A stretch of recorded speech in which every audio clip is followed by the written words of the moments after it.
உறவுகளுக்கு வணக்கம். உச்சநீதிமன்றத்தில் அண்ணன் சீமான் தொடுத்த வழக்கு மேல்முறையீடு போனது, என்ன ஆனது, இதன் பிறகு அந்த வழக்கு எப்படி போவோம் அப்படிங்கிறத இந்த காணொலியில் பேசிடுவோம். அதுக்கு முன்னாடி இந்த நாயை பத்தி பேசிடுவோம். இந்த நாய்க்கு இவங்க தங்கச்சியாம். எப்படி? இந்த நாய்க்கு இவங்க தங்கச்சியாம், இவங்களுக்கு இந்த நாய் அண்ணனா, உடன்பிறப்பா அண்ணனா. இவங்களுக்காக உதவி செஞ்சவங்க, சரி ஏதோ ஒரு வகையில நம்ம பழகிருக்கோம் செஞ்சு உதவி செஞ்சவங்க கெட்டவங்க, சரியா? இதை வழக்கா தொடுத்து இத டெலிகாஸ்ட் பண்ணி இவங்க பேசுறதெல்லாம் இந்த நாய் போடுதுல, இந்த நாய் அண்ணனா. உதவி செஞ்சவன் கெட்டவன், உபத்திரம் பண்ணி அதை சம்பாதிச்சிட்டு இருக்க இந்த நாய் நல்லவனா. கேட்டுக்கங்க.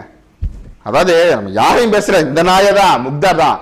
இந்த முக்தார் பெரிய டேஷ் மாதிரி பேசிட்டு இருக்காப்ல. எப்படின்னா, இவர் சீமானா அவன் செஞ்சானா துரோகி, போர் உச்சத்துல இருக்கும் போது அவன் எதுல உச்சத்துல இருந்தா, இந்த உச்சத்தை பத்தி பேசக்கூடிய நம்ம முக்தாருக்கு ஒண்ணு கேட்கிறோம். என்னன்னா, முக்தார் மாமாக்கு மகள் வயசு இருக்கக்கூடிய மகளா வளர்ப்பு மகளா நடிச்சவரை திருமணம் செஞ்சவரை பத்தி பேச துப்பு இருக்கா? 3 முண்டாட்டி கட்டணை பத்தி பேச துப்பு இருக்கா? மவுண்ட் ரோட்ல ஒரு செய்தி வாசிப்பாளரை நிர்வாணமா ஓட விட்டதா சொல்லி பேசுறாங்களே, அதை பேசுறதுக்கு துப்பு இருக்கா? மாற்றாந்தோட்டத்து மல்லிகை மணக்கும் சொன்னவன், அதை செஞ்சு காட்டியவன், அவனை பத்தி பேச துப்பு இருக்கா? பொதுக்கூட்டத்துக்கு வரேன்னு சொல்லி அடுத்த முன்னாடி ஆட்டையை போட்டவன், அதை பத்தி பேச துப்பு இருக்கா? மகளோட தோழிய காதல் செஞ்சவன், அதை நாசம் பண்ணவன், அவனை பத்தி பேச துப்பு இருக்கா? மகனோட காதலிய ஆட்டையை போட்டவன், அதை தன் பெண்ணா மனைவி மாதிரி மாத்திக்கிட்டவன், அவனை பத்தி பேச துப்பு இருக்கா? திருநங்கைட்ட தனது காம இச்சைகளை தீர்த்துக்கிட்டு பணம் கொடுக்காம வந்தானே, அதை பத்தி பேச துப்பு இருக்கா? இறுதியா பிரான்ஸ்ல கால்பந்து விளையாட போய் அங்க பெண்களோட சினிமிசம் செஞ்சு அதை புகைப்படமா வெளியிட்டாங்களே, அவங்கள பேச துப்பு இருக்கா? நீங்க யாரும் நான் திமுக உடன்பிறப்புகளை பேசுன்னு தரம் வச்சுக்காதீங்க. இந்த ஊடக வாயிலாக, இந்த செய்திகள் வாயிலாக நம்ம பார்க்கப்பட்ட காணொளிகள், பார்க்கப்பட்ட புகைப்படங்கள், எழுதப்பட்ட கருத்துரையாளர்கள் நம்ம பேசுறோம். இதை பத்தி நான் பேச துப்புலாத இந்த திராவிட முக்தார் நாய்க்கு சீமான் அவர்களுடைய இந்த தனிப்பட்ட வழக்க பேசுறதுக்கு என்ன தகுதி இருக்கு, என்ன துப்பு இருக்கு? அப்படின்னு துப்பக்கூடிய ஒரு சூழல் இருக்கு நமக்கு. இந்த நாய் உண்மையிலுமே ஒரு நேர்மையான ஒரு ஊடகவியலாளரா இருந்தா, ஒரு மக்களுக்கு செய்தி பரப்பக்கூடிய நாயா இருந்தா, இந்த நாய் என்ன வேலையை செஞ்சிருக்கிறோம்?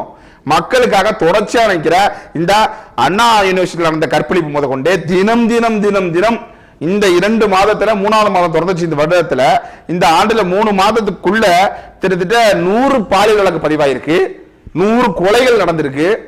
இதெல்லாம் பத்தி பேச துப்பு இருக்கா? இதெல்லாம் விட்டுட்டு அண்ணன் சீமானோட வழக்க தூக்கிட்டு வரான் அப்படின்னா இவனோட நோக்கம் என்ன? இவன் அவதூறு பரப்பக்கூடிய, அவதூறுக்கு பிறந்த அவதூறு நாய்.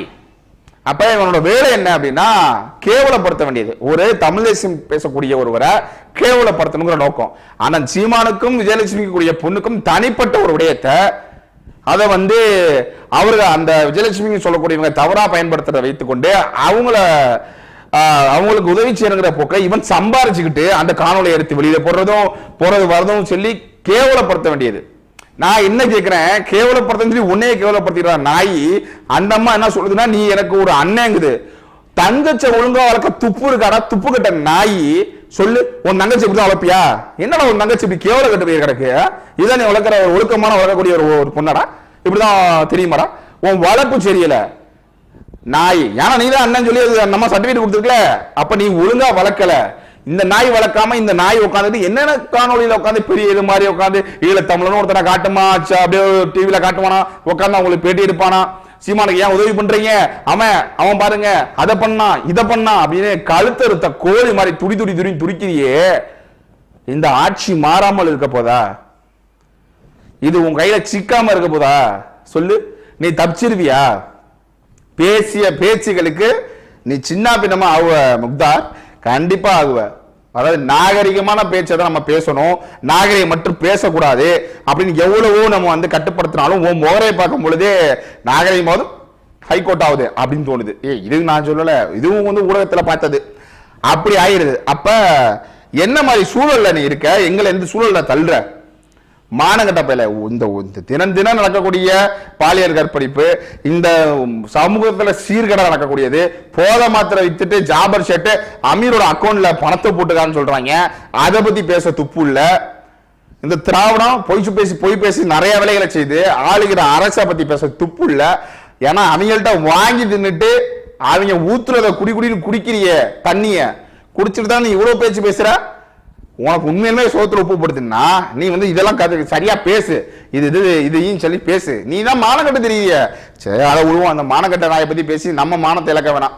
சரி, இப்ப என்ன பேச போறோம் அப்படின்னா, அண்ணன் சீமான் அவர்களுடைய இந்த வழக்கு என்ன ஆக போகுது அப்படின்னா, இன்னைக்கு இந்த வழக்கு 3ஆம் தேதி இருக்கா. இந்த 3ஆம் தேதி இந்த வழக்கு வந்தது. இன்னும் 2 மாத காலம், அடுத்த 3ஆம் தேதி 5ஆம் மாசம் 2025 வரைக்கும் என்ன அப்படின்னா இடைக்கால தடையா இருக்கும். அதுக்கிடையில இவங்க அந்த விசாரணை அது இதுன்னு போயிட்டு இருக்கும். இங்க தமிழ்நாடு காவல்துறை அவங்க வேலையை பார்த்தா சரியா இருக்கும். இன்னமும் அவங்களால இந்த விசாரணையும் பண்ண முடியாது. இது என்னென்ன இந்த வழக்குல சொல்லியிருக்காங்க அப்படின்னா, அவங்களை கூப்பிட்டு பேசுறதுக்கான வாய்ப்பு இருக்கான்னு பாருங்க அப்படின்றது நம்ம வழக்கறிஞர் சரிங்கிற மாதிரி சொல்லியிருக்காங்க. அது மட்டும் இல்லாம எதனால இதை இடைக்கால தடை கொடுத்திருக்காங்க அப்படின்னா, இந்த அரசியல் சூழல்ல பரபரப்பாகக்கூடிய இந்த அரசியல் சூழல்ல ஒரு தலைவரை திட்டமிட்டு அவர் பேரை கெடுக்கணுங்கிற காரணமும், அது மட்டும் இல்லாம சட்டம் ஒழுங்கு பிரச்சனை ஏற்படும். இவரை விசாரிக்கிறதுனால தேவையில்லாத சட்டம் ஒழுங்கு பிரச்சனை ஏற்படும். அதனால இதெல்லாம் கருத்துல கொண்டு, அது இல்லாம இந்த வழக்கை 12 ஆண்டுகளுக்கு அப்புறம் திரும்ப உங்க வழக்கு தொடுக்கிறாங்க. 3 முறை வழக்கை திரும்ப பெற்றிருக்காங்க. அப்படிங்கிறனாலே அவங்களுக்கு பின்னாடி என்னென்ன வழக்கெல்லாம் இருக்கு அப்படிங்கிறதையும் சுட்டி காட்டி பேசும் பொழுது அவங்க இது மாதிரி ஒரு தீர்ப்பை சொல்லியிருக்காங்க. முடிஞ்சா கூப்பிட்டு பேசுறதுக்கான வழியை பாருங்கன்னு சொல்லியிருக்காங்க. அதுக்கும் சரின்னு சொல்லியிருக்காங்க. அவ்வளவுதான். இது மறுபடியும் வரும். அதுக்குள்ள இந்த வழக்கு எப்படி போகுதுங்கிறத போகும்போது பார்ப்போம். ஏன்னா நம்ம நீதிபதி கிடையாது. வழக்கு போற போக்காதான் நம்ம பேச போறோம். இது உண்மை. இந்த 2 மாதத்துல என்னங்கிறது தெரிஞ்சிடும். அதுக்கு அடுத்த கட்ட நடவடிக்கை என்ன அப்படின்னு தெரிஞ்சிடும். இதை இப்ப நடக்கக்கூடிய உயர்நீதிமன்றம் போட்ட வழக்குக்கு உச்சநீதிமன்றம் என்ன சொல்லியிருக்கு அப்படின்னா, இதுக்கான அறிக்கையை நீங்க சொல்லணும்னு தமிழ்நாடு அரசுக்கும் ஆணையம் பிறப்பிச்சிருக்கு. இதுதான். இன்னும் அவங்க தரப்புல என்னென்ன பேச போறாங்க, என்னென்ன வரப்போறாங்க அப்படிங்கிறதும் கடந்த காலத்துல பார்த்திருப்பீங்க. மாஸ் சீமான் தான் அப்படிங்கிற மாதிரிலாம் சொல்லிட்டு போனாங்க. அந்த அம்மா ஒன்றும் புதுசா இல்ல. சீமான தமிழ்நாட்டில் யாராலையும் ஒண்ணும் பண்ண முடியாதுன்னு சொல்லிட்டு போன அம்மா தான். அதெல்லாம் அவங்க என்ன பேச போறாங்க அப்படிங்கிறது தெரியல. சூழல்லாம் இருக்கு. இதுக்கு இடையில இந்த ஊடகவியலாளர்கள் மற்றவர்கள் சீமான் தவறா பேச பாலியல் தொழிலாளின்னு சொல்லிட்டாங்க அப்படின்னு. ஒவ்வொரு முறையும் சீமானவர்களோட அம்மாவையும் அவன் மனைவியும் தேன்னு ஏலமிட்டு இந்த அம்மா அப்பொழுதெல்லாம் பொங்காத மாதர் சங்கம், மண்ணாங்கட்டி சங்கம், ஆண்கள் சங்கம், பெண்கள் சங்கம், இன்னும் ஊர்ல இருக்கக்கூடிய இளவெடுத்த அனைத்து சங்கமும் இதுக்கு பொங்குறதுக்கான காரணம் என்ன? அக்கா கனிமொழி, நம்ம என்ன கேட்கிறோம்? உங்க அண்ணன் என்னென்ன பேசியிருக்கா தெரியுமில்ல? உங்க அப்பா என்ன பேசியிருக்கா தெரியுமா? திராவிட நாடு எங்க இருக்குன்னு கேட்டதுக்கு யாரோட பாவடைகளை பார்க்க சொன்னாரு தெரியுமா? ஒரு பெண். அவங்களோட பாவடைகளை பாருங்க அப்படின்னு சொன்னாரு. இவர் கேவலமா பேசுறவர் தான் உங்க அப்பா. அதே போல உங்க அண்ணன் என்ன பேசுறாரு தெரியுமில்ல? நிறைய பேசியிருக்காரு, மறுக்கலாம் முடியாது. எல்லாத்துக்கும் ஆதாரம் இருக்கு. அப்படி கேவல பத்தி பேசியிருக்காரு. இதெல்லாம் தெரியாது, அப்பெல்லாம் உங்களுக்கு தெரியாது. இப்ப பேசுறதுக்கான காரணம் என்ன? உங்க அமைச்சர்கள் தவறு செஞ்ச பொழுது வழக்கு போயிட்டு இருந்தப்ப இல்ல அவர் அப்படி செய்யறதுக்கு வாய்ப்பு இல்லைன்னு சொல்லியிருக்கீங்க தெரியுமில்ல? உங்க கட்சிக்காரன் சேர்ந்தவங்கள உங்க கட்சிக்காரன் செஞ்சா மட்டும் அந்த பாலியல் வன்கொடுமை இல்லாம ஆயிடுறது எப்படி? உறுதிப்படுத்தினதே இல்லைன்னு ஆகி போயிடுறது எப்படி? அதாவது வாய் இருக்குன்னு பேசிடக்கூடாதுக்கா, நியாயமா பேசுங்க. அனைத்துக்கும் குரல் கொடுங்க. அண்ணா யூனிவர்சிட்டி இப்ப நடந்ததுல அது என்ன பஜ்ஜி போட்ட பலகாரமா? பாலியல் பலகாரம் இல்லையா? அதை பத்தி பேசுங்க. தினம் நடக்குதா இல்லையா? சின்ன பிள்ளைகளை எல்கேஜி படிக்கிற பிள்ளை, 3ஆம் வகுப்பு பிள்ளை, 4ஆம் வகுப்பு பிள்ளை செய்யறாங்களா இல்லையா? அதை பத்தி பேசுங்க. அதெல்லாம் பேசாது இதுக்கு பேசுறதுக்கான காரணம் என்ன? பிராண்டு. அந்த முகம், அந்த முகத்தும் அந்த வாயிலிருந்து வரக்கூடிய வார்த்தைகள், அவன் பேசக்கூடிய அரசியல் சூழல்கள், அது மட்டும் இல்லாம என் மண் மக்கள் வளம் அப்படிங்கிறது உங்களுக்கு பிரச்சனை. மண் மக்கள் வளம்னா எனக்கு என்ன பிரச்சனை? இந்த வளத்தை ஒழித்து கொழுத்து திங்குவது திராவிட அரசு. அதை அவன் பாதுகாப்புங்கிறான். அப்ப அவனை ஒழிக்கணும். இந்த மண் என்னோட சொந்த மண், இதை நான் பாதுகாத்து அவங்கிறான். அப்ப அவனை ஒழிக்கணும். இந்த மக்கள், எங்கள் மக்கள் இவ்வளவு பிரச்சனைகள் இருக்கு, இவ்வளவு பிரச்சனைகளை அவன் சந்திச்சிருக்கான் அப்படின்னா அப்ப அவனை ஒழிக்கணும். இந்த சீமான்கிறவரை இந்த அரசியல் தளத்திலிருந்து அப்புறப்படுத்திட்டா இந்த பேய் அரசு ஆளும் அப்படிங்கிற போல ஆளலாம். இதை தவிர வேற என்ன இருக்க போகுது? சும்மா பேசுறோம்னு பேசாதீங்கக்கா. அனைத்துக்கும் குரல் கொடுத்துட்டு நீங்க இங்க வாங்க. நீதிமன்றத்தில் நடக்குது. அவர் பெண்கள் முகம் சிரிப்பாரா, பின்னாடி நிக்கிறவங்களா அப்படி இப்படி எல்லாம் இல்லக்கா. அவங்க பேசும் பொழுது பொத்தி கொண்டு வாய் மூடி கொண்டவர்கள். இப்ப இவர் பேசும்போது மட்டும் முகம் சிரிப்ப காரணம் என்ன? அதுவும் தவறா ஒண்ணும் பேச கிடையாது. கற்பழிச்சிட்டாங்க, கற்பழிப்பு பாலியல் வழக்குன்னு போட்டீங்கன்னா இது போல் நடந்ததா?